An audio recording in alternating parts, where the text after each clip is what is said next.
What's up, everybody? It's your man's KJ the Great dropping another edition of All Sports Media TV. But first, I want to say, I hope and pray everything is great your way. Now, let's talk about it because we got a fight that has been announced. Yes, y'all. We got a new fight on our hands, that being with King Ryan Garcia, who is 23 wins, 1 loss, no draw, 19 wins by way of knockout. One time he was stopped. That was in his last fight with Gervonta Tank Davis back in April 22nd, I believe. Yeah, April 22nd. That fight saw Ryan Garcia get knocked down in the second round, and he took a shot to the side, liver section, and got stopped in the 7th round. Um, as you know, since then, Ryan Garcia, he fired his trainer, Joe Goosen, or part ways with Joe Goosen. There was a lot of things going on with Ryan Garcia and Golden Boy.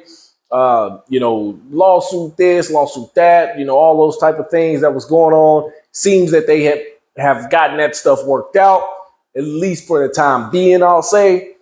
But let's talk about his opponent, Oscar Duarte. I believe that's how you say it. Oscar Duarte. Yeah, I'm going to say Duarte. He is 26 wins, 1 loss, 1 draw with 21 wins by way of knockout.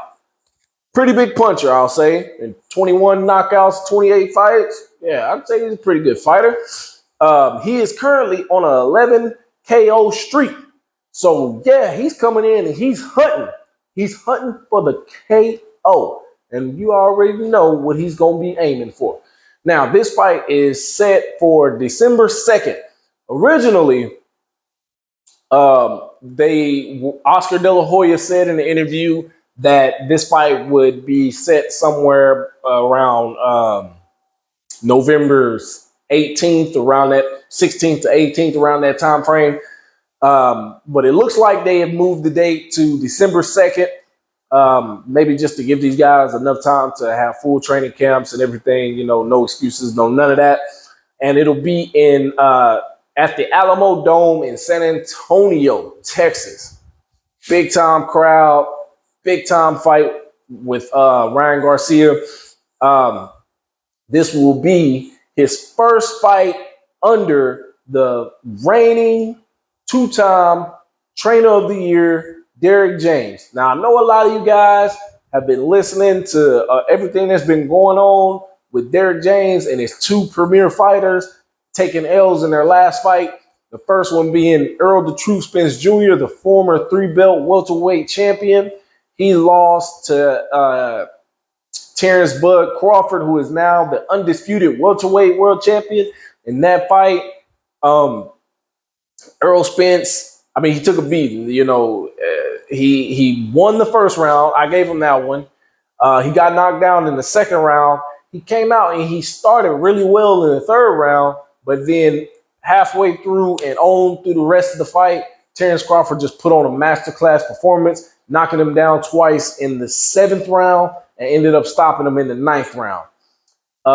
That is somebody who was trained by Derrick James.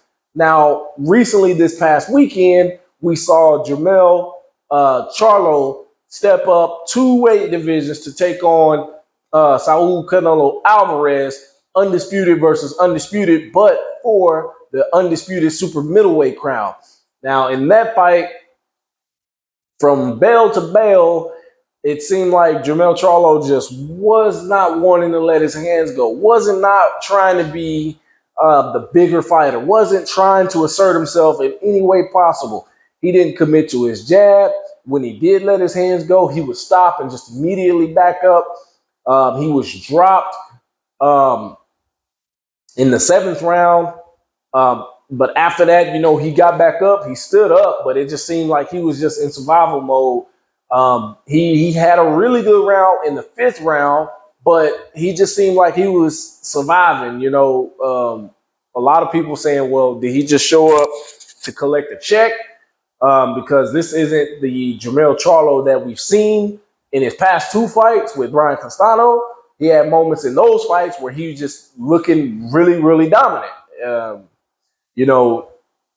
But this is also another fighter that Derrick James has trained, and ultimately it doesn't look the best when you look at it for Ryan Garcia, but a lot of that is attributed to the fighters. Derrick James was telling both Errol Spence and Jermell Charlo to do certain things that they were refusing to do. Like with Errol Spence training tracks, he was telling them, you need to move this way, stop coming in wild, don't just load up. He just wouldn't listen. With Jermell Charlo, he kept telling him, be the bigger man, be aggressive, let your hands go. He wouldn't listen. Now, if you go back and look at the last fight that Frank the Ghost Martin had, in that fight, although he won the fight, he had a hard time listening to what Derrick James was saying. Is this something that, where the trainer doesn't have the ear of the fighters anymore? Or are there just fighters with just seeing something different and being rebellious, reluctant to do what the trainer is telling them to do? I don't know. He did have another fighter in heavyweight, former two-time heavyweight champion Anthony AJ Joshua. He won 2 fights this year, but they weren't really the best fights. He went the distance with Jermaine Franklin. Should have closed them out, but they said the game plan was just to go in there and win and get adjusted to each other. That's fine. He did get a 7th round stoppage over Robert the Nordic Nightmare Hellenius. But he didn't look, he didn't look like the AJ that was, back in those days of fighting Klitschko or Charles Martin or Povetkin Pulev and all those guys. He didn't look like he was trying to dominate. So that's still in question for him, not just for Derrick James. I like Derrick James. I think he is a really exceptional trainer.